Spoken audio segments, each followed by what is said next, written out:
Génesis 8, empezando en el versículo 1.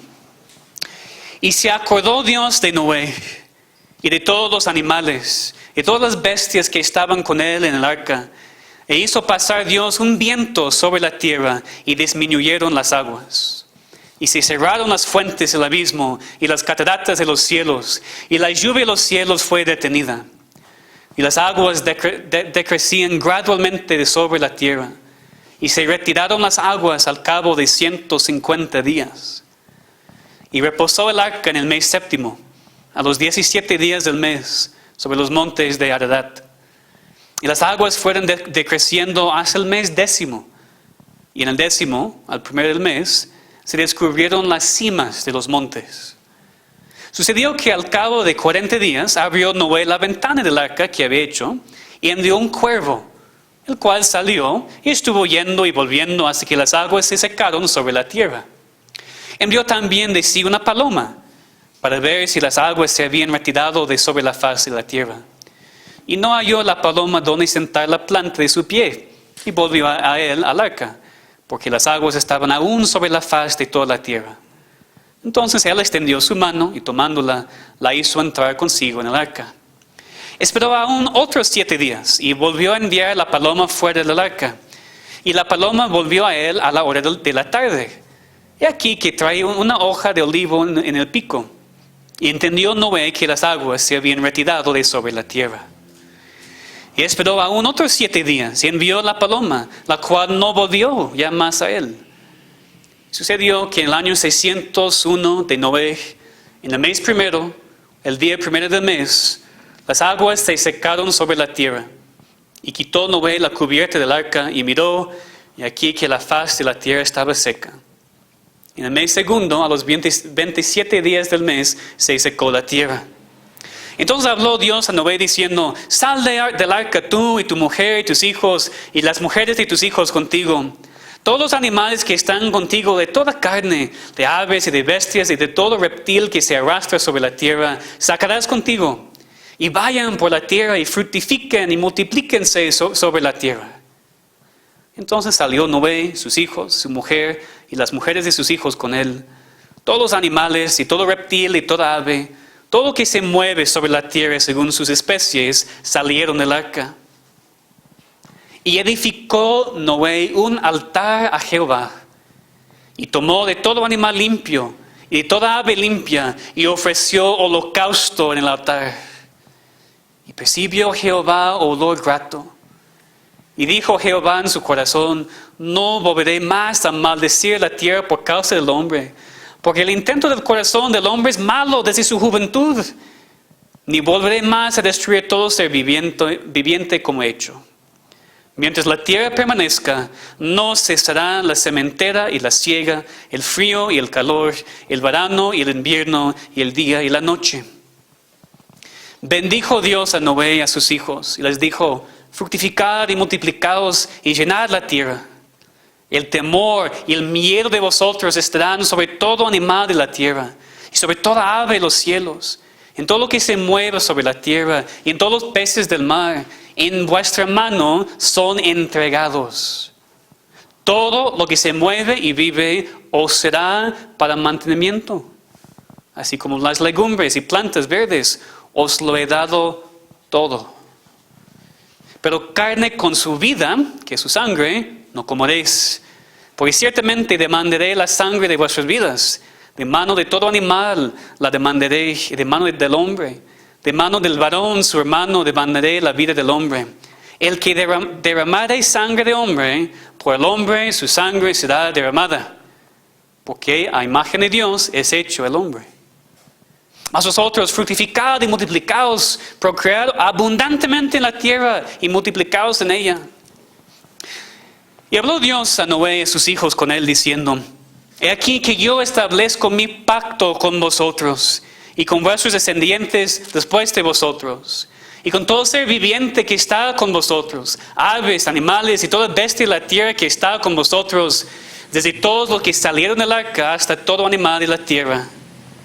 Estableceré mi pacto con vosotros, y no exterminaré ya más toda carne con aguas de diluvio, ni habrá más diluvio para destruir la tierra. Y dijo Dios: esta es la señal del pacto que yo establezco entre mí y vosotros y todo ser viviente que está con vosotros por siglos perpetuos. Mi arco he puesto en las nubes, el cual será por señal del pacto entre mí y la tierra. Y sucederá que cuando haga venir nubes sobre la tierra, se dejará ver entonces mi arco en las nubes. Y me acordaré del pacto mío que hay entre mí y vosotros y todo ser viviente de toda carne. Y no habrá más diluvio de aguas para destruir toda carne. Estará el arco en las nubes y lo veré. Y me acordaré del pacto perpetuo entre Dios y todo ser viviente, con toda carne que hay sobre la tierra. Dijo pues Dios a Noé: esa es la señal del pacto que he establecido entre mí y toda carne que está sobre la tierra. Hasta aquí. ¿Cuántas personas aquí han visto un arco iris alguna vez? Todos, ¿no? Por supuesto, todos. Es una bonita vista, ¿no? Con todos sus colores. Desafortunadamente hoy en día el arco iris se ha convertido en ser el símbolo del movimiento homosexual. Ellos se han apropiado del símbolo, que en realidad es algo bíblico, para representar su perversión. La verdad es que esa es una abominación. Que esas personas, jactándose de sus pecados, están usando este símbolo de Dios. Un símbolo que Dios nos dio hace miles de años como símbolo de su fidelidad. Su fidelidad a su pacto, su fidelidad a su promesa. Es terrible que usen ellos este símbolo. Es abominación ante la vista de Dios. Y por eso es tan importante que nosotros como cristianos entendamos lo que el arco iris verdaderamente significa. Que entendamos de la Biblia lo que Dios quiere enseñarnos por medio de este símbolo de su fidelidad. Hoy vamos a hacer esto. Vamos a estudiar esos capítulos de Génesis del tiempo después del diluvio y enfocarnos en la fidelidad de Dios. Para que cuando veamos el símbolo en el cielo, podamos meditar en Dios, en su pacto y en sus promesas. La semana pasada estudiamos cómo la historia de Noé y el arca, la historia del diluvio, simboliza perfectamente lo que Dios hace en la salvación. Dios nos escoge por gracia, no por nuestros méritos. Somos salvos de su juicio e ira por Cristo, quien es nuestro arca. Personalmente vimos la primera parte de la historia, lo que Noé hizo antes del diluvio y el diluvio mismo cuando Dios destruyó el mundo. Hoy, en los capítulos 8 y 9, vamos a ver la segunda parte de la misma historia, lo que pasó después de que las lluvias se acabaron, cuando las aguas disminuyeron de la tierra, cuando Noé y su familia salieron del arca para empezar la nueva vida en la nueva tierra. Porque tenemos que intentar a ponernos en sus zapatos. ¿Okay? Primero tienen que poner atención, todos, por favor. Después pensemos. Tenemos que ponernos a nosotros en los zapatos de Noé y su familia en estos días.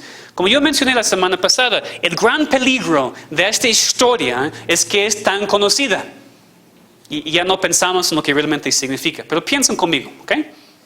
Noé y su familia, después de trabajar en la construcción del arca por 50 hasta 70 años, por fin entraron con los animales. Y lo que pasó en los días y meses después no fue nada agradable para ellos. Su arca fue abofeteada y golpeada por el agua de abajo y el agua de arriba por 40 días y 40 noches. ¿Tú puedes imaginar el ruido de todos los animales durante esta tormenta?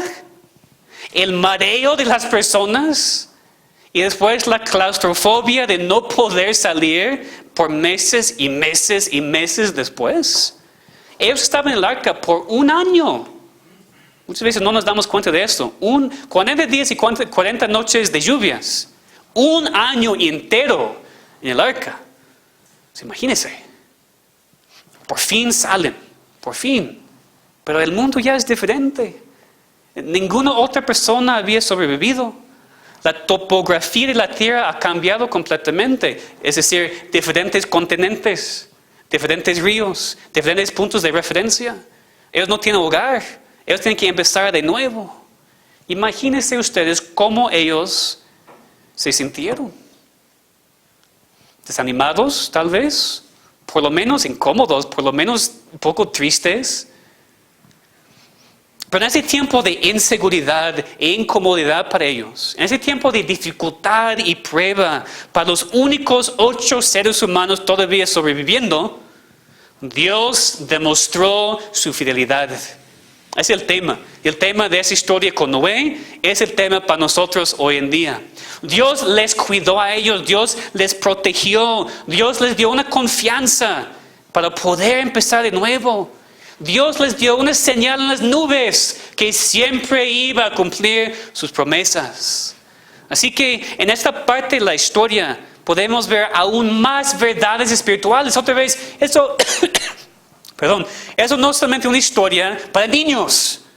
Es no solamente una historia de algo en el pasado que es muy interesante. Se aplica a nosotros hoy en día. Hay verdades espirituales que vamos a ver para nuestras vidas, como la preservación de Dios después de la salvación. La fidelidad de Dios a sus promesas porque estamos a salvo en Cristo. Nuestra responsabilidad de obedecerle a Él, ponerle en primer lugar, ser fieles a Él. Muchas verdades espirituales que vamos a ver el día de hoy. Entonces, como vimos la semana pasada, es mi deseo que sigamos aprendiendo de esta historia del diluvio. No solamente con más entendimiento, más conocimiento, sino también con más discernimiento espiritual para poder ver claramente los símbolos de la salvación y la vida cristiana aún en el Antiguo Testamento. Muchos cristianos no pueden hacerlo. La mayoría de las iglesias hoy en día casi nunca predican el Antiguo Testamento porque ¿para qué aplica? Pero necesitamos aprender. En el Antiguo Testamento, en todas las historias, en todo versículo, hay verdades espirituales que nos hablan de la salvación, que nos hablan de Cristo y que nos hablan de nuestra vida cristiana diaria. Es lo que necesitamos aprender. Hoy vamos a estudiar el tema de la fidelidad de Dios a su pueblo. Y la señal de su fidelidad, que es el arco iris. Es la señal que Dios será fiel a su promesa de nunca destruir la tierra otra vez con un diluvio. Pero es más, porque con este símbolo entendemos que Dios va a ser fiel a todas sus promesas, no solamente a una. Dios es fiel para con su pueblo en todo tiempo, en cada situación. Y por eso nosotros tenemos que ser fieles también para con Él en nuestras vidas diarias. Entonces, en primer lugar vemos la fidelidad de Dios. Vamos a establecer primero este principio y entender su importancia, la fidelidad de Dios. Vamos a empezar con el versículo 1 del capítulo 8, que establece esta verdad de la fidelidad de Dios. Que todos en sus Biblias no me escuchan, lean por favor. Es un mal hábito, un mal hábito para nada más escucharme. Génesis 8:1. Dice, y se acordó Dios de Noé. Así empieza la segunda parte de esta historia. Se acordó Dios de Noé. Esto no significa que Dios había olvidado de Noé y todo lo que estaba en el arca. Nosotros usamos el término así, ¿verdad? Perdemos nuestras llaves, por ejemplo, y después decimos, ya me acuerdo de dónde están, ¿no? O íbamos a marcar a una persona y olvidamos y 2 horas después decimos, olvidé completamente, ya me acuerdo que iba a marcar a tal persona. No es así en este contexto, ni en los otros contextos cuando habla de Dios en el Antiguo Testamento. Dios no olvida nada, no puede, Él es omnisciente, que sabe todas las cosas. Es imposible que Dios olvide una cosa. Cuando la Biblia dice que Dios se acuerda de alguien, siempre está enfatizando que Dios va a actuar para el bien de tal persona debido a su promesa o compromiso que había hecho en el pasado. Entonces, al decir aquí que Dios se acordó de Noé, significa que Dios estaba a punto de cumplir la promesa que había hecho con él antes del diluvio. Y debido a esto, leemos que Dios hizo pasar un viento sobre la tierra, disminuyeron las aguas, se cerraron las fuentes del abismo y las cataratas de los cielos, la lluvia fue detenida, las aguas decrecían y se retiraron, y el arca reposó sobre los montes. Todo porque Dios había prometido a Noé antes que iba a salvar su vida. Entonces Dios no iba a dejar a Noé y su familia para siempre en el arca, sino permitirles otra vez salir y empezar de nuevo. Es decir, Dios había salvado a Noé y su familia del diluvio, pero no iba a abandonarlos después. Se acordó de ellos, cumplió su promesa para con ellos. Así como Dios comenzó el diluvio, así lo detuvo. Y cuando la tierra estaba lista, cuando Dios había secado todo, habló con Noé en los versículos 13 a 19 para decirle que saliera con su familia y con todos los animales. Entonces vemos aquí que Dios demostró su fidelidad para con Noé y su familia. Después de que les salvó, no les abandonó. Siguió fiel a su pacto, siguió fiel a sus promesas. Dios demostró que su protección no solamente fue para durante el diluvio, sino también para después del diluvio. Y aprendemos aquí que Dios no salva a nadie temporalmente. Cuando Dios salva, es para siempre. Cuando Dios salva, siempre será fiel a sus promesas y fiel a su pacto. Hermanos, la salvación no se pierde. ¿Cómo puede? Si decimos que la salvación se pierde, estamos diciendo que Dios no es fiel a su pacto. Que Dios no es fiel a sus promesas. Decimos, no, pero yo soy malo, yo peco. Claro. Pero tu salvación no depende de tu fidelidad para con Dios. Tu salvación depende en su fidelidad para contigo. Muy diferente. Cuando Dios salva es para siempre. Dios no salva a nadie temporalmente. Dios no salvó a Noé durante el diluvio y después les abandonó. Aún los capítulos siguientes, no, en el capítulo 9, Noé peca. ¿Pero todavía es hijo de Dios? Claro que sí. Porque la salvación depende de la fidelidad de Dios. Y después de que Dios permitió que ellos salieron del arca, vemos en los versículos 8 a 17 del capítulo 9, que Dios hizo otro pacto con Noé, con su familia, con el nuevo mundo. Vamos a leer esos versículos otra vez. ¿Okay? Capítulo 9, versículos 8 a 17. Muy importante que leamos de este pacto. Capítulo 9, versículo 8. Y habló Dios a Noé y a sus hijos con él, diciendo: He aquí yo establezco mi pacto con vosotros, y con vuestros descendientes después de vosotros, y con todo ser viviente que está con vosotros, aves, animales, y toda bestia de la tierra que está con vosotros, desde todos los que salieron del arca hasta todo el mal de la tierra. Estableceré mi pacto con vosotros, y no exterminaré ya más toda carne con aguas de diluvio, ni habrá más diluvio para destruir la tierra. Y dijo Dios: esta es la señal del pacto que yo establezco entre mí y vosotros y todo ser viviente que está con vosotros por siglos perpetuos. Mi arco he puesto en las nubes, el cual será por señal del pacto entre mí y la tierra. Hasta allá. ¿Ustedes ven lo que pasa aquí en este pacto? ¿Cuáles son las condiciones que Noé tiene que cumplir? No había ninguna. ¿Están escuchando? ¿Están poniendo atención?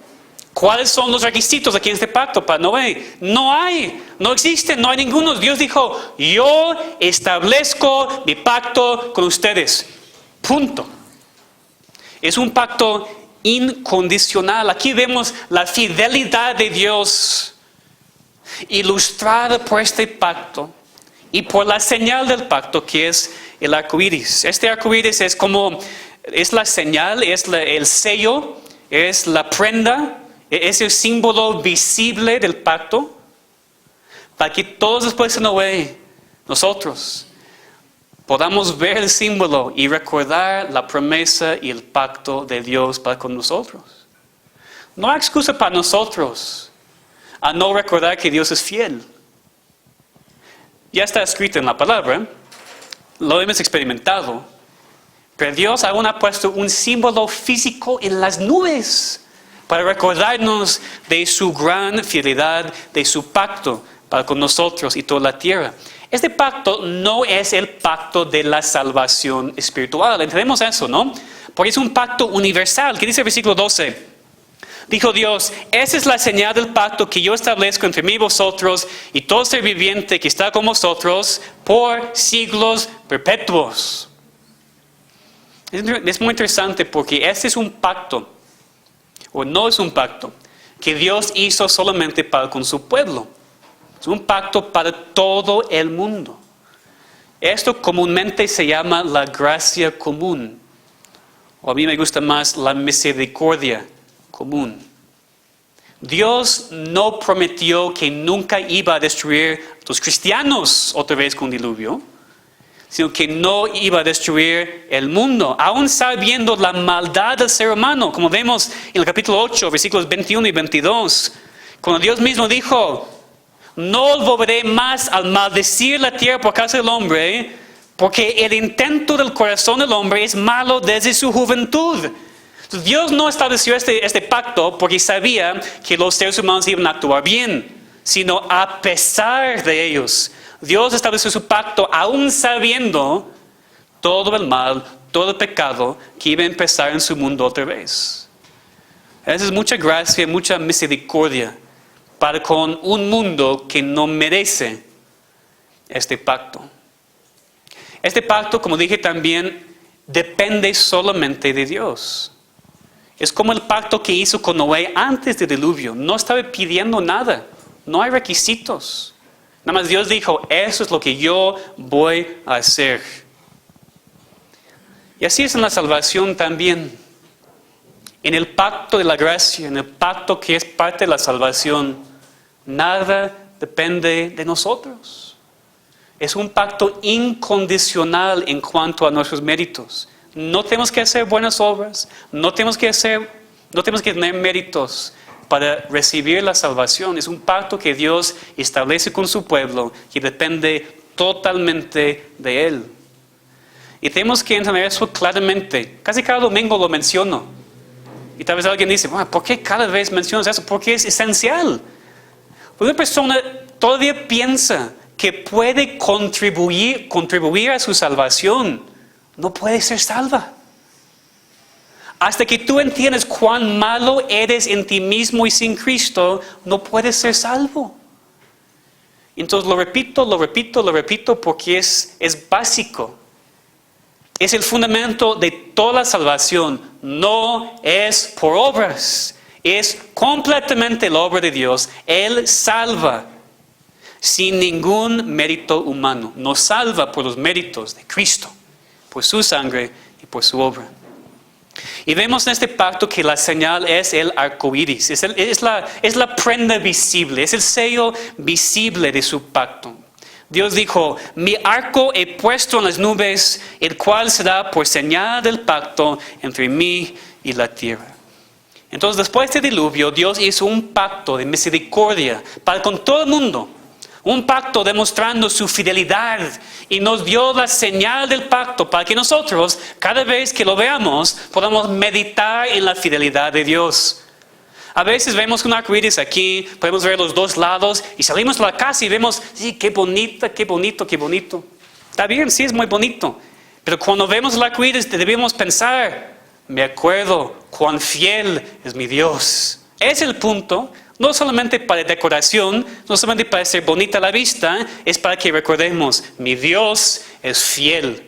Fiel a sus promesas, fiel a su pacto, no importa lo que hacemos o no hacemos, Dios es fiel. Aquí podemos ver parte de la salvación.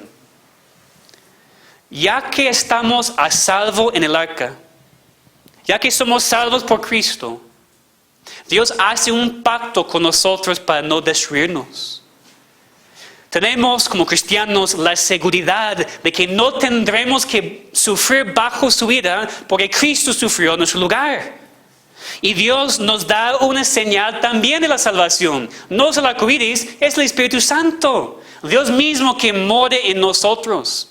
Entiendan, exactamente como el arco iris es la señal del pacto de Dios que no va a destruir el mundo otra vez con un diluvio, el Espíritu Santo es el sello, la señal, la prenda en nuestros corazones que no vamos a ser destruidos porque somos salvos en Cristo. Entonces aquí tenemos no solamente algo bonito en el arco iris, algo que nos recuerda del señal que Dios nos da en la salvación, que es el Espíritu Santo. Cuando Dios nos da este pacto de gracia, también nos da el sello de tal pacto. Y por eso tenemos o podemos tener seguridad, confianza en la salvación. Cualquier iglesia supuestamente cristiana que enseña que un cristiano no puede tener confianza en su salvación está completamente en error. Cualquier iglesia que enseñe que tú puedes perder tu salvación o tú tienes que ser perfecto, Dios no te acepta, no entiende el evangelio. Es iglesia en error, es iglesia en herejía, porque es no lo que dice la Biblia. Somos salvos por gracia y no podemos perder tal salvación porque no hay más ira para nosotros, no hay más condenación para nosotros porque Cristo sufrió todo. Y cuando dudamos de esto, tenemos el sello. Tenemos Dios mismo, el Espíritu Santo, morando en nuestros corazones. Porque nuestra confianza en la salvación no depende de nosotros y nuestras obras, sino de Dios mismo, de este sello, de esa señal de la salvación. Dios es fiel, siempre fiel. Fiel a su pacto, fiel a sus promesas, fiel en la salvación. Pero esto no significa que el ser humano puede vivir como quiera. No puedes decir, yo soy salvo, no puedo perder mi salvación, ahora voy a vivir en todo mi pecado. Claro que no, eso no es la salvación. Después de que somos salvos, vemos en la Biblia misma mandamientos que tenemos que obedecer no para mantenernos salvos, ni para estar bien con Dios, sino para demostrar el amor que tenemos para con Él. Aquí vemos eso en este capítulo, en este pasaje. Al principio del capítulo 9, vemos algunos mandamientos de Dios para el nuevo mundo. En los versículos 1 y 7, Dios repitió el mandamiento que había dado a Adán y Eva, de ser fructíferos, multiplicarse. En los versículos 2 y 3 vemos el señorío que Dios da al hombre sobre la tierra, sobre los animales. Muy similar al dominio que Dios había dado a Adán y Eva en Génesis 2. Con una diferencia. Veamos en el versículo 2. Que dice que el temor, el miedo del ser humano estarán sobre todo animal y ave y pez. Dice, escuchen muy bien, que los animales ya son dados al ser humano para mantenimiento. O mejor dicho, para alimento. Como dice, las legumbres y plantas verdes. Todo es dado al ser humano. Que nos enseña claramente que estamos permitidos por Dios a matar a los animales para alimento, para comida. A pesar de lo que muchos dicen hoy en día que matar a un animal es homicidio. No.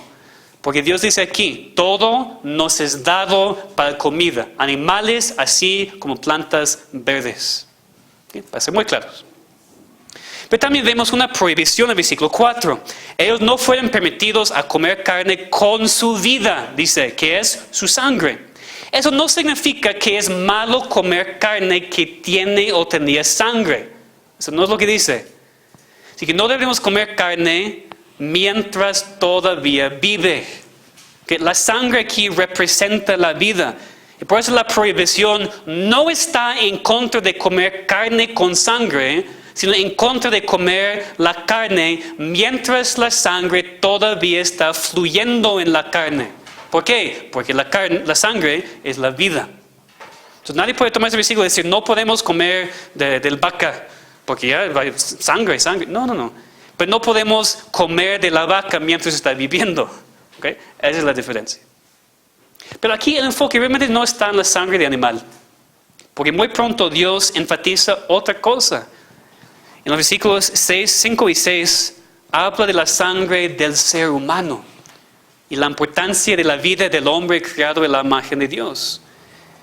Dice en el versículo 6, el que derramare sangre de hombre, por el hombre su sangre será derramada, porque a imagen de Dios es hecho el hombre. Entonces, vemos que aunque el pacto de Dios se permanece, no importa lo que hacen los seres humanos, nosotros de todos modos somos responsables a obedecer sus mandamientos. Entendamos, así no estamos cayendo en extremos. Dios es fiel a pesar de nuestros pecados, pero no significa que podemos vivir como queramos. Hay mandamientos para obedecer, no para seguir siendo salvos, sino para demostrar nuestra fidelidad a Dios. Entonces aquí tenemos una ley, muchas personas argumentan que por esta ley está bien para matar a las personas que cometen homicidio. No vamos a tocar ese tema. El punto aquí es que la vida es importante para Dios y debe ser importante para nosotros. ¿Por qué? Piensa muy bien. Dios ya había destruido toda carne, a excepción de 8 personas. Hubiera sido muy fácil para las personas después del diluvio decir, a Dios no importa la vida, yo puedo matar a quien quiera. Dios destruyó todos, yo puedo hacerlo también. Y Dios aquí está diciendo, no, la vida sí es importante. Yo valoro la vida y ustedes tienen que hacerlo también. Entonces, sea lo que sea la ley del país, tenemos que entender la ley de Dios es valorar la vida de cada ser humano. ¿Por qué? ¿Porque son buenos? No, porque son creados a la imagen de Dios. Esa es la razón. Entonces, hay mucho aquí. Pero más importante, aquí vemos claramente la fidelidad de Dios. Cuando Dios hace un pacto, o cuando Dios promete algo, siempre es fiel a lo que dice. Dios no cambia, Dios no puede cambiar. Por eso, nosotros somos responsables a obedecerle. Es lo que quiero ver en la segunda parte de este mensaje. Vimos la fidelidad de Dios y ahora quiero que veamos la importancia de nuestra fidelidad también. Vamos a ver la fidelidad y la obediencia de Noé. ¿Okay? Todo eso basado en el hecho de que Dios es fiel. Y puesto que Él es fiel, nosotros también somos mandados a ser fieles. Cuando hablamos aquí de la fidelidad de Noé, lo que él hizo después del diluvio, entendemos que todo lo que él hizo estaba basado en su creencia y entendimiento de la fidelidad de Dios. Y cuando hablamos aquí de nuestras responsabilidades de obedecer a Dios y ser fieles a Él, no está basado en nosotros, sino en su fidelidad. Entonces vemos primeramente en el capítulo 8 que Noé esperó pacientemente en los meses después del diluvio. Vimos eso, ¿no? Versículos 6 a 12 del capítulo 8. Vemos que él mandó un cuervo, después una paloma varias veces para ver si la tierra estaba lista. Como dije al principio, Noé tenía que esperar muchos meses en el arca hasta que la tierra estuviera lista otra vez. Y la Biblia no nos dice que mientras esperaba que se quejó o actuó de manera impaciente. Dice que Noé primero envió un cuervo, después la paloma, que nos enseña que aunque Noé estaba esperando pacientemente, de todos modos estaba haciendo su parte, haciendo su trabajo para ver cuándo la tierra estaba lista o no. Es decir, Noé no pasó el tiempo en el arca esperando hasta cuando pudiera salir, quejándose. ¿Cuántos días más con esos leones? ¿Cuántos meses más con esos gatos? No, nada de eso. Él permaneció fiel a Dios, pero tampoco se sentó sin hacer nada. Tomó la iniciativa para mandar al cuervo, a la paloma, para ver cuándo la tierra estaba lista para ser habitada. Entonces, la verdad de la fidelidad de Dios no nos permite a vivir de manera perezosa. Muchas veces decimos, Dios es fiel. Ok, por eso no voy a leer la Biblia. Dios es fiel de todos modos. No voy a orar. Dios es fiel. No voy a ir a la iglesia. No. El hecho de que Dios es fiel nos enseña que tenemos responsabilidades. Que no podemos sentarnos en nuestras casas y no hacer nada y esperar bendiciones de Dios. No funciona así. Muchas personas están engañadas. Yo voy a la iglesia cada mes. Yo voy a la iglesia cada 2 meses. Y Dios me ama. Y Dios me bendice. Perdón, no. Estás muy engañado. Muy engañado. Tenemos responsabilidades. Tenemos que obedecer. Pero yo creo que la cosa más impactante en este pasaje, lo que Dios hizo después del diluvio, se encuentra al final del capítulo 8. Leamos otra vez el versículo 20. Génesis 8, 20. Y edificó Noé un altar a Jehová, y tomó de todo animal limpio y de toda ave limpia, y ofreció holocausto en el altar. Quiero que pensemos en varias verdades en cuanto a la aplicación a nuestras vidas de este ejemplo de Noé. Vemos ante todo que Noé puso a Dios en primer lugar. Y otras veces dicen, no, pastor, tú repites esto demasiado. Sí, claro. Porque todavía no lo hemos aprendido. ¿Verdad? ¿Cómo puedo decir aquí, que leyendo el versículo 20, cómo puedo decir la aplicación para nosotros es poner a Dios en primer lugar? Bueno, piensa conmigo. Noé, después de estar cerrado en el arca por un año, por fin sale. Por fin está otra vez en tierra firme. ¿Qué es la primera cosa que hace? ¿Corre por 2 kilómetros para disfrutar estar fuera del arca? Se tumba sobre la tierra para tomar el sol. Empieza a construir su casa o sembrar semilla para tener una cosecha tan pronto como posible. No, nada de eso. La verdad es que no habría sido nada de malo hacer esas cosas. Seguro que muy pronto empezó a construir su casa. Muy pronto empezó todo lo necesario para la nueva vida. Sin duda, Noé disfrutó la nueva tierra. Pero hermanos, entiendan cuán gran ejemplo tenemos aquí. La primera cosa que Noé hizo fue edificar un altar y ofrecer sacrificios a Dios. El primer pensamiento de Noé estaba en Dios, no en sus necesidades o placeres. Noé puso a Dios en primer lugar. Noé pudiera haber dado algunas excusas, y tal vez excusas que parecen válidas.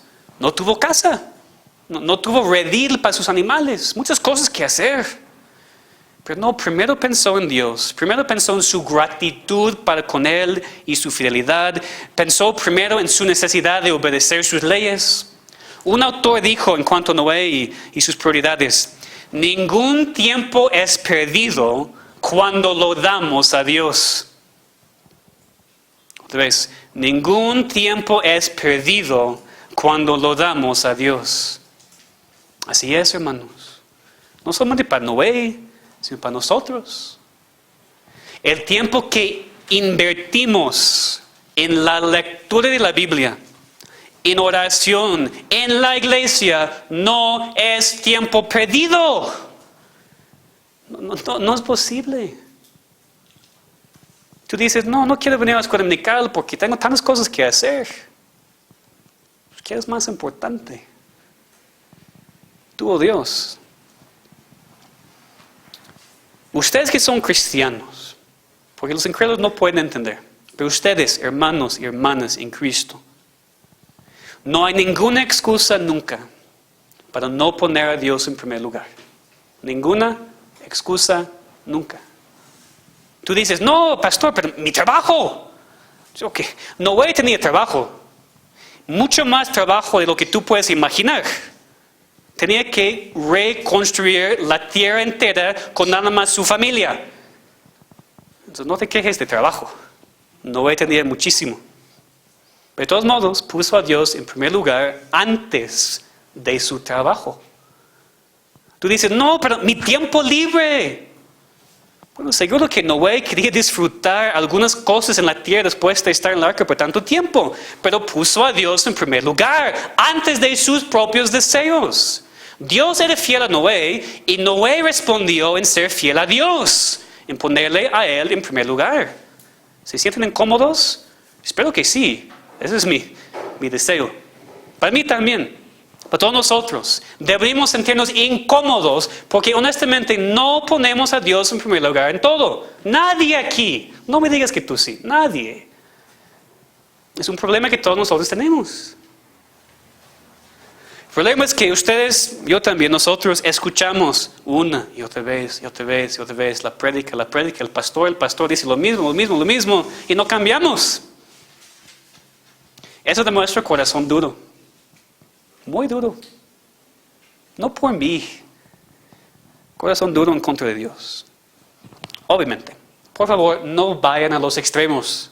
No estoy diciendo que tú puedes ignorar tu trabajo completamente, o que tú puedes ignorar tu familia completamente, o que tú puedes ignorar las cosas necesarias de la vida. Obviamente no, eso no es lo que estoy diciendo. Pero deja de pensar que tu trabajo tiene prioridad sobre Dios y sus mandamientos. Deja de pensar que tu familia tiene prioridad sobre Dios y sus mandamientos. Deja de pensar que tus deseos son más importantes de lo que Dios dice en su propia palabra. Tú nunca vas a poder disfrutar la vida cristiana mientras sigues peleando con Dios en este asunto. Hay muchos cristianos que dicen, yo no disfruto mi vida cristiana. Sí, es porque estás peleando con Dios y no puedes ganar. Es por eso. Tienes que someterte a Él y rendirte a Él y dejar de luchar en contra de lo que dice. Pero cuando hablamos de eso, tú fácilmente puedes pensar en otros que no lo hacen, ¿verdad? ¿Alguien aquí está pensando en su esposo, esposa, amigo, hermano en Cristo? Ya, deja de hacerlo. Piensa en tu vida, tus prioridades, tu trabajo, tu familia, tu tiempo con Dios, tu compromiso con la iglesia. Y decide si vas a continuar peleando en contra de Dios o si por fin vas a someterte a su voluntad. Y te prometo que tu vida será mucho mejor, con mucho más gozo, con mucha más alegría si tú cedes a Dios en este asunto y le pones a Él en primer lugar en tu vida en absolutamente todo. Porque este altar y esos sacrificios demostraron que Noé entendió que la adoración a Dios es primordial en la vida. No hay nada más importante. Él merece primer lugar. Y así podemos pensar en aplicaciones específicas para los domingos, ¿verdad? El día cuando nos juntamos en adoración a Dios. Ya no usamos sacrificios, pero de todos modos adoramos a Dios. Si tú dices que eres cristiano, pero no tienes el hábito de congregarte cada domingo, si no te es importante, si a veces tu trabajo toma la prioridad y pues no vienes a la iglesia, tú estás mal. Estás en contra de Dios. La adoración de Dios en la iglesia, el día del Señor, es uno de los 10 mandamientos. Y ningún cristiano verdadero tiene derecho a desobedecerlo. Pero es adoración en cada momento también. Dios no merece primer lugar los domingos y entre semana hacemos lo que queramos. Porque ustedes saben, yo siempre predico muy fuertemente en contra de aquellos que desobedecen el cuarto mandamiento y no santifican el día de reposo. Y voy a continuar haciéndolo porque es parte de la palabra de Dios. Pero, aún, si estás aquí cada domingo y cada miércoles, pero entre semana tú no pasas tiempo con Dios.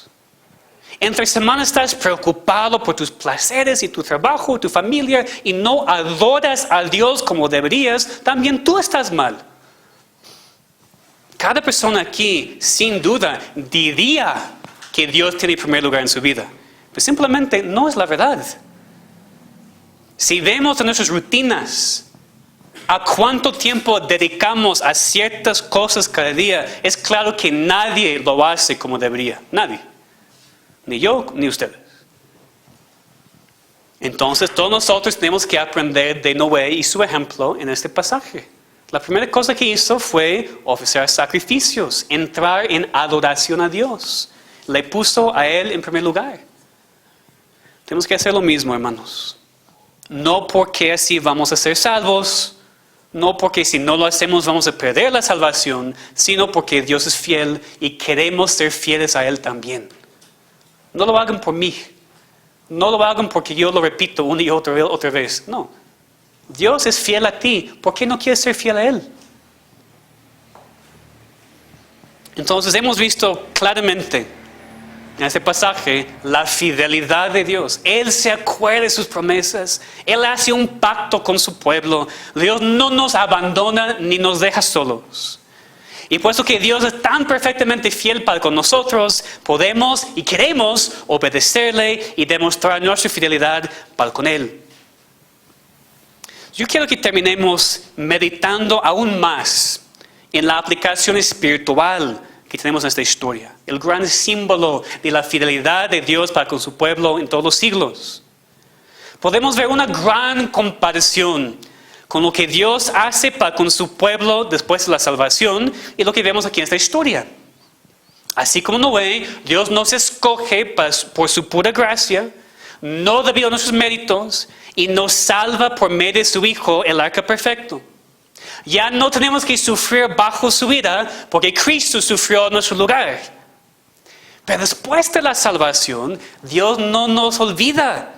Así como con Noé, Dios se acuerda con nosotros. Dios sigue fiel. Dios nos protege. Dios nos preserva. Dios nos guarda. Podemos también pensar en esos sacrificios de Noé. No es solamente que aprendemos que Él puso a Dios en primer lugar, sino esos sacrificios que Noé hizo simbolizan el sacrificio perfecto de Cristo. Ven otra vez en el versículo 21 del capítulo 8. Después de que Noé edificó ese altar y ofreció el holocausto, dice, y percibió Jehová olor grato.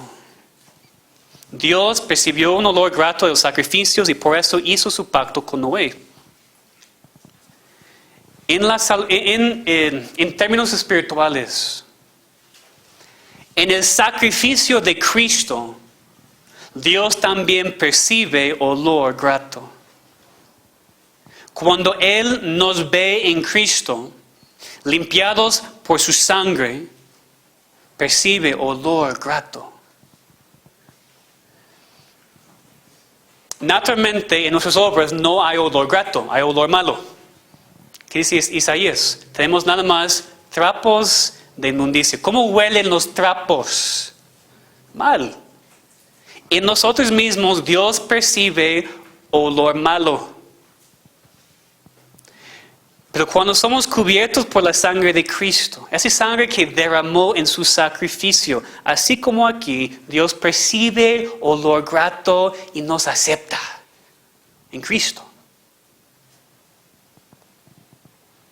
Entonces te pregunto, ¿cómo es el olor de tu vida a la nariz de Dios? ¿Es un olor malo porque nada más sigues en tus trapos de inmundicia que son tus propias buenas obras? ¿O es olor grato porque estás en Cristo y confiando en Él y solamente en Él para la salvación? ¿Cómo es el olor de tu vida? Entonces cualquier incrédulo aquí, cualquier persona aquí que está intentando merecer su salvación y hacer todo lo posible para ser salvo, ya, tus obras valen mal ante la nariz de Dios, decirlo así. Confía en Cristo. Porque es su sacrificio, es su sangre que te cubre. Y solamente por Él que eres aceptado a Dios. Y cristianos, tenemos que entender esta fidelidad de Dios para que podamos ser más fieles en nuestra vida diaria.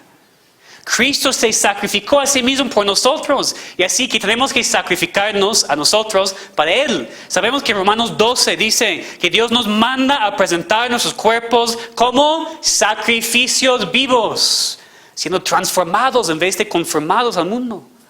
En Hebreos 13 dice que Cristo es nuestro altar. Y escuchen, dice, necesitamos ofrecer siempre a Dios por medio de Él sacrificio de alabanza. Es decir, fruto de labios que confiesan su nombre, y de hacer bien y de la ayuda mutua no os olvidéis, porque de tales sacrificios se agrada a Dios. ¿Okay? Cristo se sacrificó a sí mismo por nosotros. Así estamos en Cristo, Dios percibe olor grato, somos salvos. ¿Pero qué hacemos después? Tenemos que sacrificarnos. Tenemos que, como dice aquí, ofrecer sacrificios de alabanza con nuestros labios. Dice Tenemos que sacrificar de la ayuda mutua, de hacer el bien. Entonces sí hay responsabilidades para el Hijo de Dios. Tus obras no te salvan, pero tus obras demuestran si eres salvo o no. Y finalmente quiero que como hijos de Dios pensemos que es necesario entender la fidelidad de Dios para que estemos firmes en nuestra fe, para que tengamos más confianza en nuestra salvación. Vamos a terminar leyendo Isaías 54, versículos 9 y 10. Isaías 54. Isaías 54, versículos 9 y 10.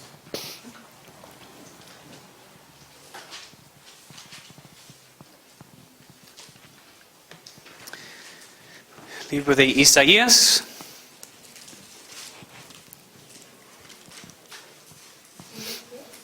Isaías 54, versículos 9 y 10. Y quiero que terminemos con este pasaje, con esos dos versículos, porque nos habla otra vez de la fidelidad de Dios y la confianza que podemos tener en Él. Isaías 54, versículos 9 y 10. Las palabras de Dios, escuchen muy bien. Porque esto me será como en los días de Noé, cuando juré que nunca más las aguas de Noé pasarían sobre la tierra. Así he jurado que no me enojaré contra ti, ni te reñiré. Porque los montes se moverán y los collados temblarán, pero no se apartará de ti mi misericordia, ni el pacto de mi paz se quebrantará, dijo Jehová, el que tiene misericordia de ti. Dios dijo, así como con Noé, yo prometió nunca destruir el mundo otra vez con ese diluvio y puso mi pacto en el cielo. Así no voy a estar enojado contigo, mi hijo, mi hija. Mi misericordia no va a apartar de ti nunca.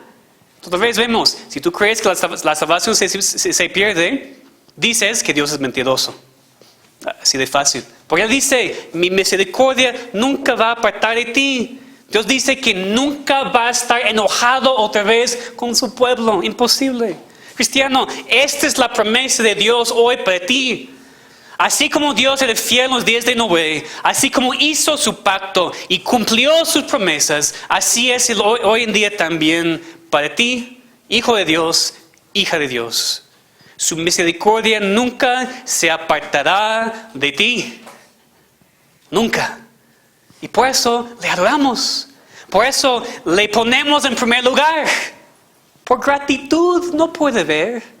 Si tú dices, si tengo que poner a Dios en primer lugar, voy a hacerlo. Si tengo que venir a la iglesia, voy a hacerlo. Si tengo que dejar mi trabajo un poquito para pasar más tiempo con mi familia, voy a hacerlo. ¿Eres cristiano o no? Obedeces por gratitud, no puede ver. Dios era fiel, Dios es fiel y Dios será fiel para siempre. Esa es su promesa. Entonces, cuando sufrimos las tormentas de la vida, cuando la disciplina de Dios está sobre nosotros y parece como que vayamos a ser arrastrados en el diluvio de su juicio, fijemos nuestros ojos en Cristo, levantemos nuestra vista a Él y nos acordemos de que somos suyos y Él es fiel. Así como Noé y nosotros podemos levantar nuestros ojos al cielo y ver el arco iris y recordar la fidelidad de Dios. Así cuando pasamos por dificultades, siempre podemos recordar que Dios es fiel en cada momento, sin duda. Servimos a un Dios perfectamente fiel. Vamos a orar. Nuestro Padre, te damos muchas gracias por esta promesa, por la oportunidad de estudiar este atributo tan importante de tu fidelidad, que tú eres perfectamente fiel, siempre fiel, en cada situación, en cada momento, no importa lo que hacemos o no hacemos. Esa es la base de toda nuestra confianza, esa es la base de toda nuestra paz, que tú eres un Dios perfectamente fiel. Por favor, ayuda a aquellos que dudan, que no confían.